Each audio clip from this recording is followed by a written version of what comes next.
Some of you are missing this muscle called palmaris longus. It could be in your right arm and not in your left, or in your left arm and not in your right. Or you could be missing both of them or have both of them in your arms. So let's show a test to see if you have palmaris longus. So for this first test, you're going to take your arm and your hand and you're going to rest them on a flat surface. Then you're going to make a fist and then you're going to flex. And when you see this tendon pop up, that tells you you have a palmaris longus. Now, to make it a more definitive test, take your ring finger and your thumb, smash them together as hard as you can, and then flex, and you should be able to feel two tendons popping out. If you only have one tendon, you might be missing palmaris longus.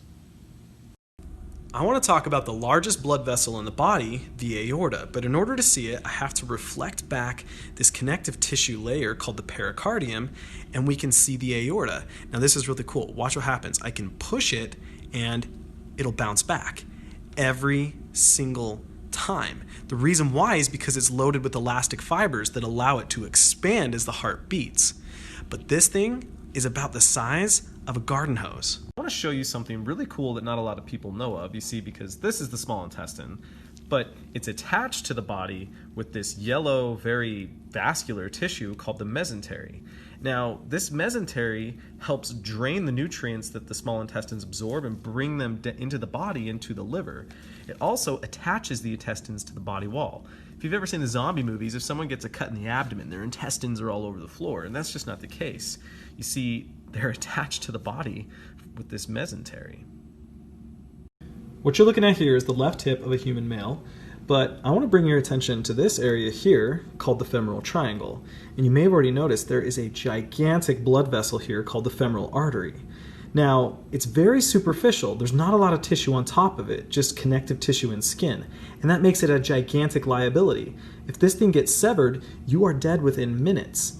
But because of how superficial it is, it makes for a fantastic entry point. If they ever wanted to, say, send a catheter back up through the arterial network, through the aorta, and back up to the heart. So let's talk about this thing right here called the brainstem. Now, there are three different areas to it. We have the midbrain, we have the pons, and then we have the medulla oblongata, which is everybody's favorite. Now, the medulla, it has several different functions, but one of them is to maintain your respiratory rate. So the fact is, you don't have to consciously go breathe in, breathe out, breathe in, breathe out. And that's all thanks to the medulla oblongata. Okay, so I want to talk about how you have blind spots in your eyes. So what you're going to need is a pen, some paper, and, well, your eyeballs. So what you're going to do is you are going to draw a plus sign and then go maybe like an inch or 2 inches to the side, and then you're going to draw a circle. Now, what you want to do is try and get the plus sign to disappear. So then what you're going to do is take your right hand, cover your right eye, and then with your left eye, look at the circle and slowly bring the paper to your face. And as you do that, all of a sudden, the plus sign is going to disappear. The reason why is because you have blind spots. That's a little gap in the back of your retina where blood vessels are going through. This is a problem in the human eyeball. Other creatures like cephalopods or squids don't have this. The reason why you don't notice is because your right eye covers your left blind spot and your left eye covers your right blind spot.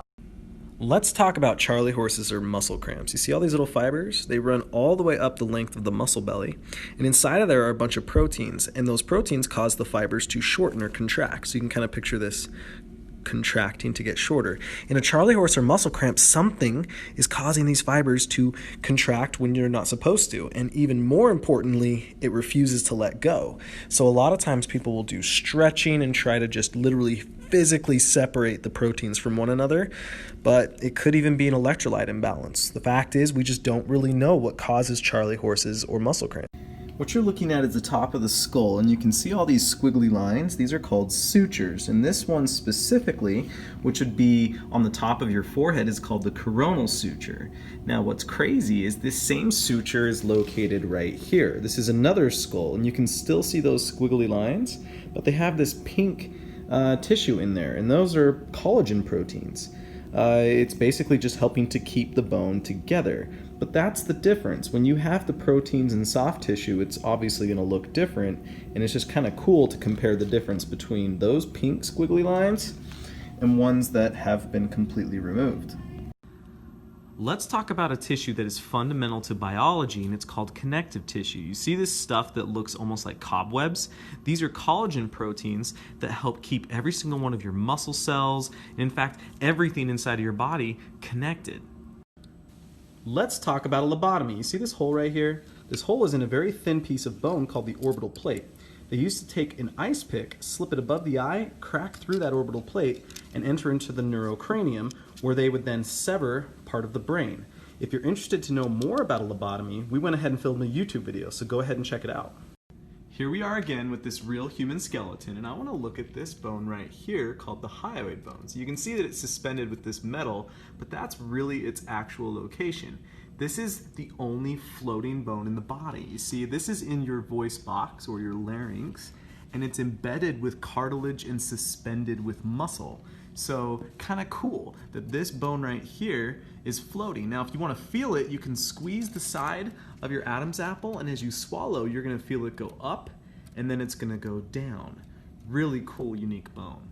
What you're looking at here is a stomach, and this is the top of the stomach, also known as the fundus, and then I've made an incision down here towards the base, and that's where it would connect with the intestines. Now I can go ahead and flip it open, and as I do, you can see these really interesting folds appear. These are called gastric rugae.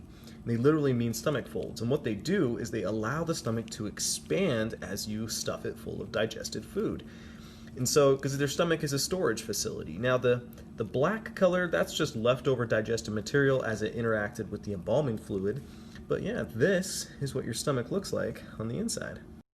I want to talk about your calf muscles. This is called gastrocnemius, so this is one head and a second head of it. And if I move that over, we can see soleus on the other side. Both soleus and gastrocnemius are going to turn into one gigantic tendon, which we call the Achilles tendon. Okay, so what I'm holding here is a real left human hip. You see, it would rest just like this in the skeleton, or just like this in me. But what I want to look at is on the posterior side. This is the gluteus maximus muscle, and I can even open it up. And as I do that, you can see all this really cool musculature, including some nerves. So everybody wants that nice six-pack, that nice toned, chiseled core is really targeting this muscle here called the rectus abdominis. But the thing is, it's not really a six-pack. There's really 8. See, they have 1, 2, 3, and 4, and there would be an additional 4 on this side that's just covered in connective tissue. So that means every single one of us has an 8-pack. So I want to show everyone a structural issue in this area of the large intestine called the sigmoid colon. So these are the small intestines. I'm going to go ahead and just pull those out of the way so we can see this better. And as I pull this sigmoid colon out, what we see are these little bulges, these little out pouches. These are called diverticula, and they are part of a worse condition called diverticulosis, or even worse than that, diverticulitis. They are most common in this area of your colon, so this is on your left side. And so these are out pouches. What's happened is the wall of the large intestine has bulged out, and what can happen is these things can trap feces and bacteria, get inflamed, and possibly even rupture, putting feces and bacteria into the abdominal cavity. Let's talk about OsgoodSchlatters. So you're looking at a real human tibia, and yes, there is a staple and a little bit of glue that's attached to it, but this is indeed real. But what I want to focus on is this bump right here. This is called the tibial tuberosity, and you can go ahead and feel this on yourself. Just below your knee, there's going to be a bump there, and what attaches to this bump is going to be the quadriceps. And the quadriceps are going to be the muscles of that anterior thigh, and what they do is they blend into the patella, or that kneecap, which is also missing on this skeleton. But what would happen is they cause the knee to come forward like this. It's called knee extension. So due to repeated overuse, you get an aggravation and agitation at this site, because this is also the site of the growth plate, so the tibia can grow longer. And that aggravation and irritation causes inflammation, which is pain, and that's what we feel as OsgoodSchlatters. There is so much going on within the layers of your skin. So this is the epidermis, which we're all familiar with. But if I flip it over, we can see the underside of the next layer down called the dermis. Now, inside of here, you're going to find so much like sweat glands and nerve endings. You see these blood vessels? You can't even see that from the other side. there is just so much anatomy going on as you go deeper into the skin. And that doesn't even include all the yellow you see here, which is adipose tissue. It's just amazing with how much is going on inside the layers of your skin. So what you're looking at here is the back of the thigh. So these would be the hamstrings, but I want to show you a really special hamstring here called semitendinosus. Now it's called semitendinosus because while a lot of it and most of it is muscle, there is a considerable amount that is tendinous. And in fact, with this muscle, sometimes they will take part of it and use that as an ACL replacement for the ligament in the knee. So I want to show everybody the tools that an anatomist will use for dissection. So we have surgical scissors, tweezers, a scalpel and blade, and then an interesting tool called a hemostat. Now this thing is kind of a clamp, but it allows us to grab onto the tissue and provide a lot of tension. But believe it or not, most of all dissection is going to be performed with these two structures here and the hemostat. A scalpel is almost never used, except under very special circumstances. Let's talk about a pacemaker. You see this wire here? This is called a lead. This would be attached to a pulse generator that would be placed on the outside of your pecs, and it sends an electrical signal that would go down this lead into that right atrium, and we can even see where it ends down here at the base of the heart. Now, the reason you'd need a pacemaker like this is if the heart was unable to contract on its own. The heart normally will beat on its own without any input from the brain, but if the natural conductive pathway breaks down, that's when you need a pacemaker. The inside of your small intestines looks so unique. You see all these ridge lines? Those are called circular folds. And on top of them would be these tiny structures that are loaded with blood vessels that would absorb nutrients as material flowed through them. So you can kind of picture digested material that left your stomach would be coursing through here and running into these circular folds, and the nutrients are then absorbed into your body. But there's much more to this process, and if you're interested, we just filmed a YouTube video that shows what would happen to food as it goes from the mouth all the way down through the rectum. What you're looking at here is called an inguinal hernia. You see this bulgy thing? It shouldn't exist. It's not on the other side. This is likely filled with intestines or fat that have pushed outwardly into a place where it's not supposed to be. You see, that's what a hernia is. A hernia is where something goes where it shouldn't. And now if you're interested, we went ahead and filmed a YouTube video that discussed other possible locations of hernias. So why don't you head on over to our YouTube and check it out. Let's talk about golfer's elbow, because that's an irritation and aggravation of this inside area of your elbow. Now you see, this little area is attached to several of the muscles in your anterior forearm. So this would be kind of like this, so the muscles in that area of the forearm. So let's say you're doing some kind of activity where you're gripping really hard. Say maybe you are a mechanic or something like that. All of these muscles are going to be contracting, and that can put tension on this attachment site, and then it could get swelling or just irritation and pain, and we call that golfer's elbow. So let's take this real human brain to show you this piece of tissue here called the corpus callosum. So this piece of tissue helps connect the right and left cerebral hemispheres. So all of this is called the cerebrum. Now, it's interesting, in severe epileptics, they can sever this to help prevent the seizure from spreading to other parts of the brain. I want to show you what your rib cage looks like on the inside. So if I were to go ahead and turn this around, what we'll notice is we can see the sternum here with blood vessels on either side.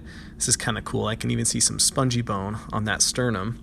But we can also notice there's like this glossy sheen on the inside of the ribs, right? That's just going to be connective tissue, but really interesting shimmer that it has. And then we also have the inside of your rectus abdominis, or your six-pack muscle, which you really can't see much of the muscle tissue. But yeah, that's what your rib cage looks like on the inside. Let's use this real human skeleton to explain SI joint dysfunction. You see this triangle wedge-shaped bone? This is called the sacrum, and down here is the coccyx. But the sacrum is going to connect to your hip bone here. This is called the ilium of the os coxa. And you see this spot here? This is the SI joint, the sacroiliac joint.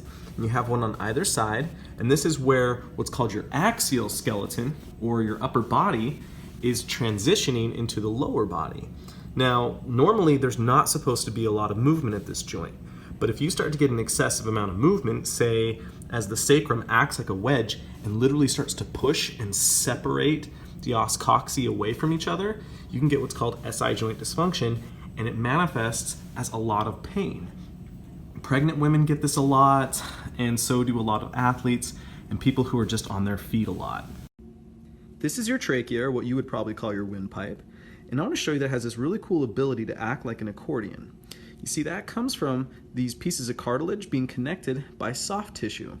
And this increases its flexibility and mobility. And that's useful when you're doing activities such as coughing. You see, if I turn it around, we can also see that it has this soft groove in the back. That's called the trachealis muscle. When you're coughing, what will happen is this muscle will contract and help shorten the tube, as well as collapse it inwardly like this, helping to further expel air. Pins and needles. You know that feeling when your foot is asleep and it feels like you're stepping on glass? That is an issue with nerves. Something is putting pressure on them to cause them to literally stop working. Now, if you're interested to know more, we just filmed an entire video on our YouTube channel that goes into detail on pins and needles or when your leg falls asleep. So head on over there now. Let's use this real human skeleton to talk about bone marrow transplants. You see this area of the hip? This is a common location for them to insert a needle, which would then extract bone marrow stem cells. You see, bone marrow is necessary in order to make blood cells, like red blood cells and white blood cells, which carry oxygen and fight off infections. I want to talk all about shin splints. So you see right here, this is your shin bone or your tibia, and it's covered in a piece of tissue called the periosteum. Now over here, we can see what's called fascia, and that's on top of muscles. There's a very unique relationship that these have to one another, and you can see that the fascia blends into the periosteum. One of the leading theories as to what shin splints is that this fascia causes an irritation and inflammation of the periosteum, and that can create a lot of pain. But there's other theories, and if you're interested, I filmed a longer YouTube video all about shin splints that you can go ahead and look at now on our YouTube channel. So I want to show you what your foot looks like on a real human skeleton. So we can see the toes, or digits.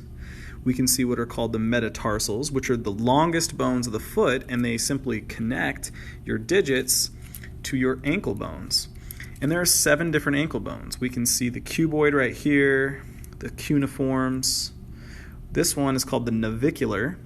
And up here it's a little difficult to see, but we have the talus, which is going to be immediately underneath the tibia. But my favorite one is this one over here. This is called the calcaneus, which literally means heel bone.